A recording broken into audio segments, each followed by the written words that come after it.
Welcome to the second video on this functions of 23 variables. Let us study about the continuity here. A function f of xy defined in a domain D is said to be continuous at a point a comma b belongs to D. If for every epsilon greater than 0 there exists delta greater than 0 such that again this limit mod of f of x comma y minus f of a comma b less than epsilon for all a comma x comma y belongs to D, and satisfy the condition norm of x comma y minus a comma b is less than delta. That is, if a function f of xy is said to be continuous at a point a comma b if and only if this condition satisfies. That is, limit as x comma y tends to a comma b, f of xy is equals to f of a comma b. That is, the limit of the function f of x comma y as x comma y tends to a comma b is same as limit at that point, that is the function at that point f of a comma b. Let us take one example here. Show that f of x comma y is equals to x plus y divided by x minus y is continuous at the point 1 comma 2. So here the function is x plus y divided by x minus y. So that is, here first you have to find the function exactly at the point 1 comma 2.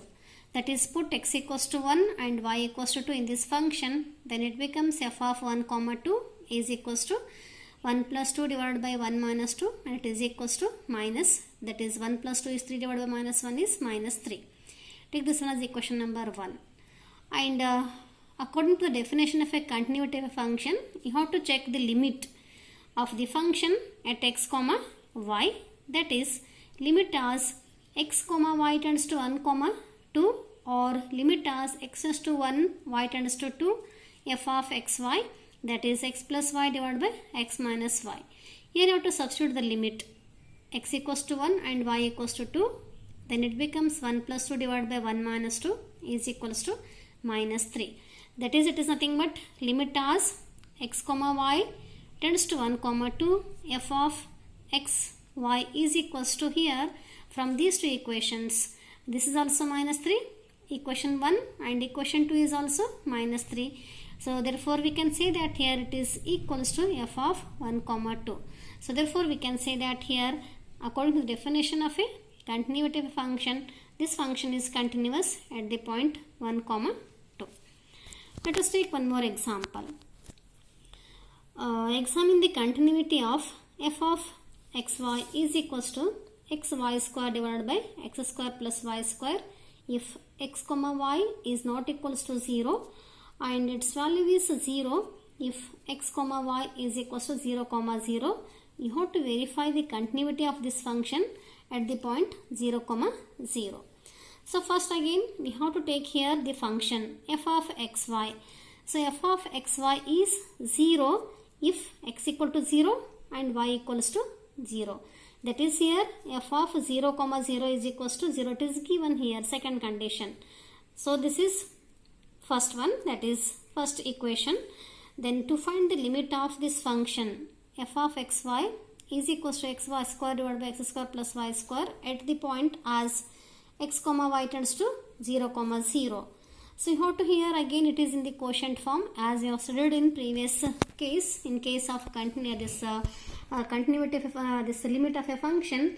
So it is again in quotient form. If you substitute the limit directly here, x equal to 0 and y equals to 0, the denominator becomes 0. So in this case we have to use general method to find the limit of this function. So that is, we have to choose here, we have to choose a path y square is equals to mx, where m is arbitrary. Then let us take this function limit as x tends to x comma y tends to 0 comma 0. It is given f of xy is equals to limit as x comma y tends to 0 comma 0. Write this function as it is xy square divided by x square plus y raised to 4 is y square whole square. And here we have chosen the path as y square is equals to mx. Then you have to substitute here limit as first one as it is x tends to 0. In place of y square you have to take here mx, that is x as it is. In y square you have to put mx, and in the denominator also same x square as it is, and in place of y square you have to put here mx, so its square means m square x square. Then x into x is x square in the numerator, and denominator also x square is common, and cancel these two. It remains only m divided by 1 plus m square. Here you have to write only one limit because the whole equation is in terms of only one variable. So now here this m divided by 1 plus m square is independent of x. So after applying limit also it remains same, m divided by 1 plus m square. So again here, since m is arbitrary, it takes many values. For different values of m we have different functions. So therefore this we can say that according to this last example we have studied in case of limits, here also it is same. So therefore this limit as x comma y tends to 0 comma 0, f of x comma y does not exist. Hence we can say that here, since this limit does not exist, so we can say that this f of xy is not continuous at the point 0 comma 0.